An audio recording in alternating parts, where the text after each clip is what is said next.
Hi guys, how's it going everybody on YouTube or socials?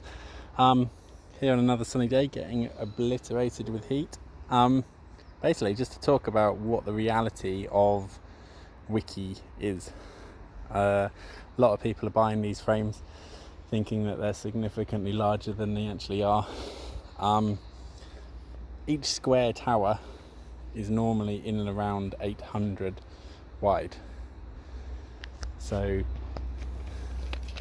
from side to side,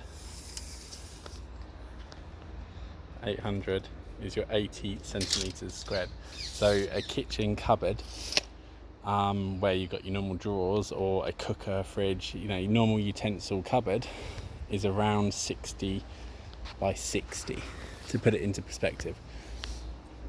So a lot of kids, for example, like this customer's house now, he's bought this thinking that he's spending a lot of money, done a bit of research, looking at the pictures.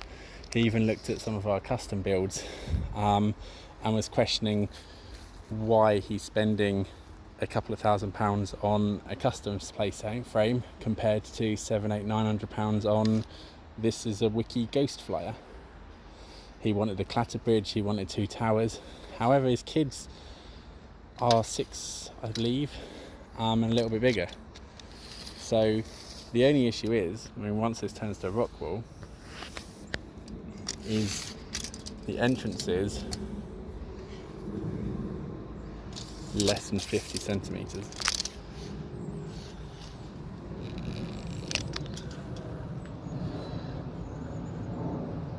So 50 centimeters is, my child at the moment is 10 years old and he's over 1.50 meters.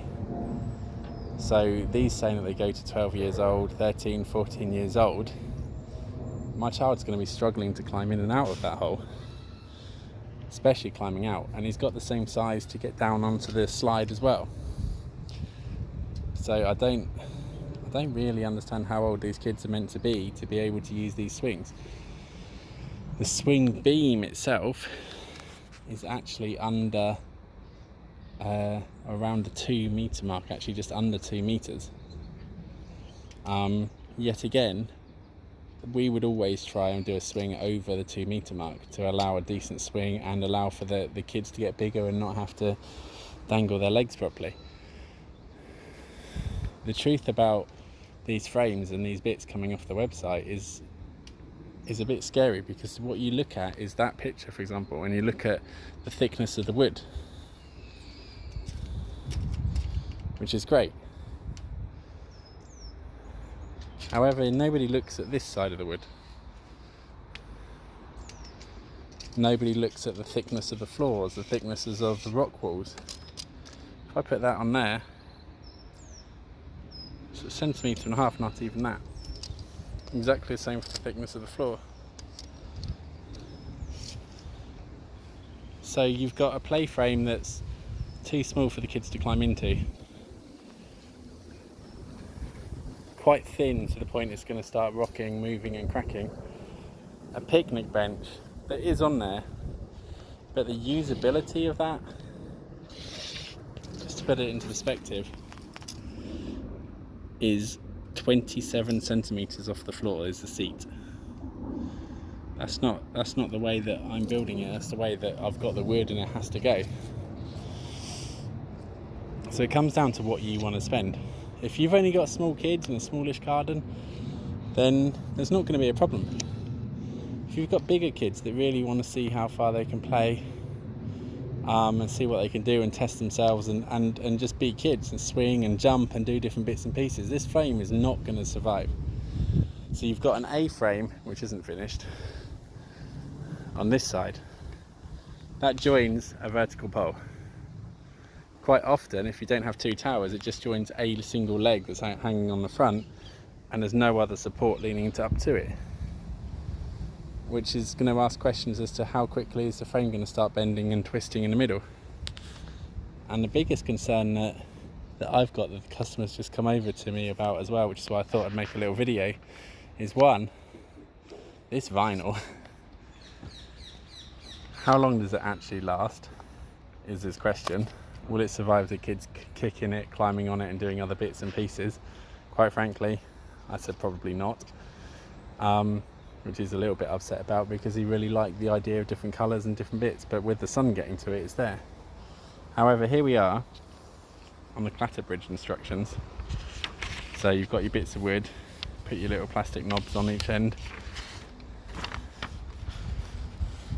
put the wood braces across, and then screw down these straps.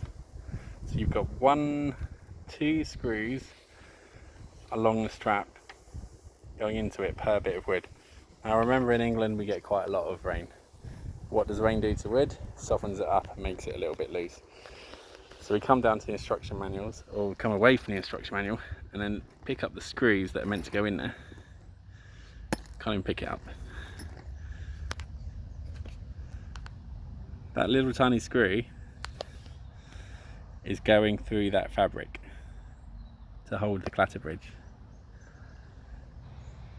So in a year or two's time, that fabric's going to stretch, going to loosen a little bit. The screws are going to be able to wobble a little bit in the wood.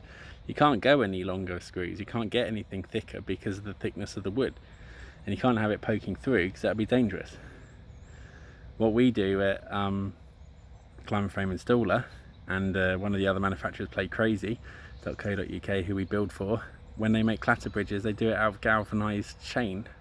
And they have hoops in each chain, and you drill through the wood and you put a bolt and a nut on both ends, so it's not going to move. It's got a lock nut on it, there's no movement, and a chain is going to hold whatever weight you want. Now that strap is going to hold a decent weight, and that's what you use for straps on trucks, and you can pull cords, etc. But you don't screw into a little piece of wood that then gets wet and can move, in my eyes.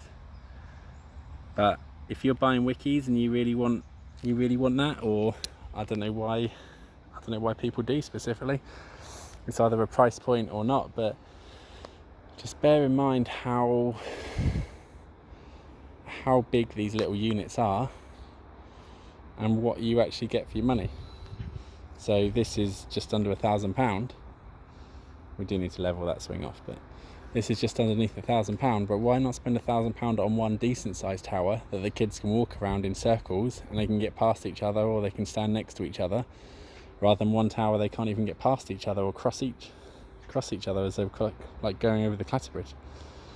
Now if you want it installed, let us know, we can install it. If you think that this is a useful bit of information for helping decide what play frames to buy, then as I say, like everyone, like, share, subscribe, whatever you want to do.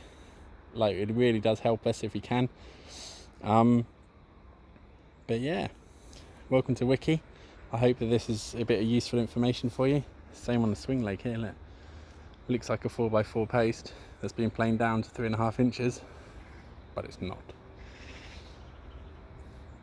So here we go.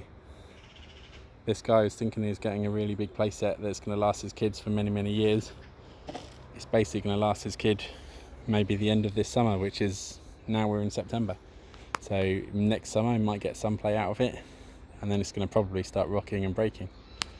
Thanks very much.